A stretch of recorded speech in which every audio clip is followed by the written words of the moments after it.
Hello friends, welcome to CS Tudes. Today we are going to learn about Turing machine. We have already discussed about finite control machines such as DFA, NFA, and then we have already discussed about push-down automata.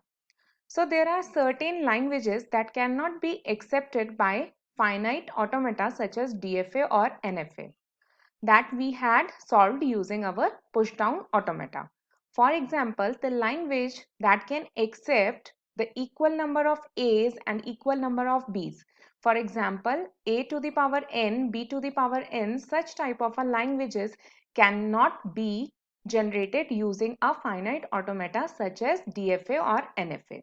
So, in order to generate such type of a language, we require certain kind of storage space. So, in the push-down automata, we have used stacks for the purpose of storage space, and we have solved the problem of such languages where there is requirement of the memory. Now, we are going to learn about third type of languages. Languages such as A to the power n, B to the power n, and C to the power n. These languages cannot be accepted by the finite automata such as DFA or NFA as there is no storage space or as there is no memory. But these languages cannot be accepted by the push-down automata also. Why they can't be accepted by the push-down automata? Because in the case of push-down automata, we can move only in a single direction. We cannot move in multiple directions. And also in the stack, there are only two operations. First is your push operation and second is your pop operation. So whenever we need to design a push down automata for such a language, we can make it only for the two variables such as a to the power n, b to the power n, because we can perform only two operations, that is push and pop. But here there is requirement of more than two operations.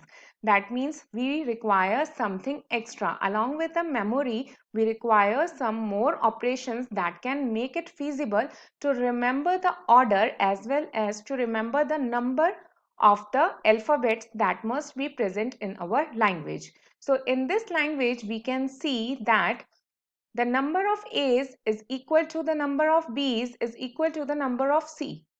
And also the order has to be maintained. That means all the A's are followed by all the B's are followed by all the C's. That means in the starting of the string there should be all A's. In the middle of the string there should be all B's, and at the ending of the string there should be all C. So such type of a language cannot be designed either using a DFA or NFA, and also cannot be designed using a push-down automata. So we require an extra capability machine that can accept such type of a language, or that can be used for generating such kind of a language. So for this type of language, we are going to introduce to you the Turing machine, the concept of Turing machine. So before defining the Turing machine mathematically, let's see that how the state diagram is drawn for a Turing machine. So in our Turing machine, there are two things. The first is our finite control and second is our infinite tape. Now what do we mean by a infinite tape? An infinite tape means that it can store an infinite number of symbols, but it has a fixed ending on the left hand side, and on the right hand side the infinite numbers can be stored in the tape. Finite control shows or it displays the states of the Turing machine. As we have already discussed about states, that we are on a particular state that is represented by our finite control. So it represents the state of the Turing machine. Now, from the finite control, we can access the infinite tape using a read-write head. And this read-write head is capable of moving in both the directions. You can either move the head in the left direction or you can move the head in the right direction. Now let's discuss the elements of the Turing machine one by one. So first of all, let's discuss what is a tape. So as I have already told you that if we are talking about a tape, it is an infinite tape. But on the left hand side, it has a ending. That means it is not infinite on the left hand side. It is only infinite on the right hand side.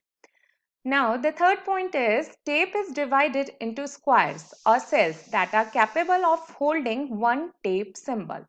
So, in the cells of our tape, we can store a single symbol at a time. For example, over here we can see that in the first cell there is X stored, in the second cell there is a Y, and in the third cell there is a Z. Now, we will also discuss what is hash over here. So, now let's move further. The tape is divided into squares or cells and is capable of holding one tape symbol. And hash is a blank symbol. So hash represents the ending of the string, ending of the input string inside our tape, and it is a blank symbol. So whenever a hash is encountered, we can identify that the string that is provided to our infinite tape is complete and it has an ending with a hash. Now, the set of tape alphabets or the set of tape symbols can be represented using a gamma. So, the technical representation for the tape symbols is using a gamma.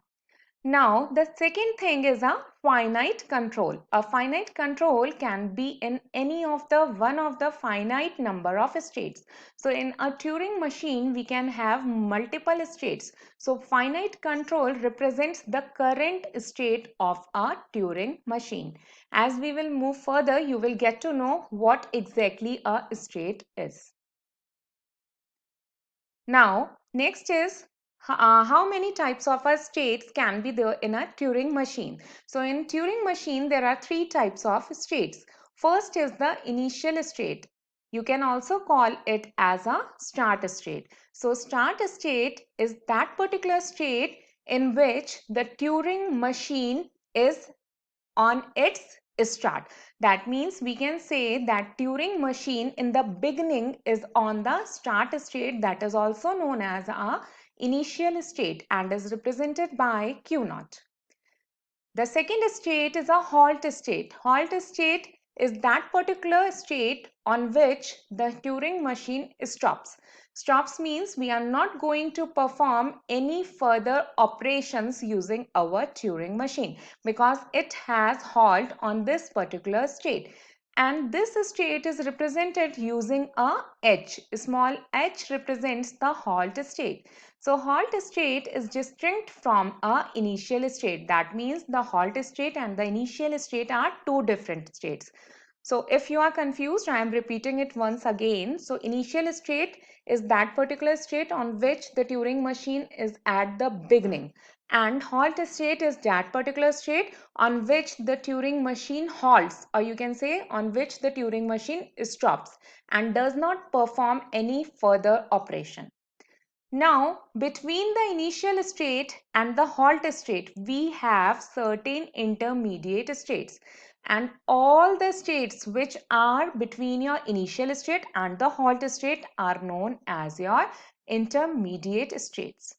So as we have seen in the case of DFA, in case of NFA, in case of Mealy machine, Murray machine, and in case of a PDA, there are different states. Similarly, a Turing machine also have different states. But in case of a DFA or NFA, we have seen there is a final state. In case of Turing machine, there is no final state, but there is a halt state at which our machine is going to stop, or which our machine is going to halt. Now, the third thing is our tape head. So, the tape head, that is our read-write head, points to one of the tape cells. So, whenever we talk about the tape head, so it is pointing to one of the cells that is present into our infinite tape. So, you can see that In the finite control, there are states, and whenever you are on any of the states, you can also point to any of the symbol in the infinite tape using a read-write head. So, tape head, that is our read-write head, points to one of the tape cells.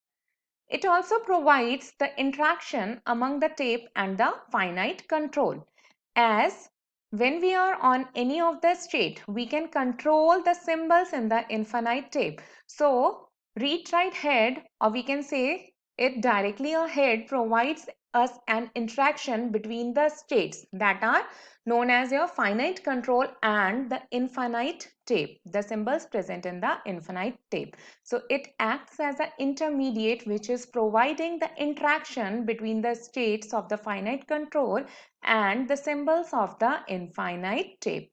So in our next video, we will learn about how the states and how the symbols are interrelated and what is the effect of the change of the state on the change of the input symbols.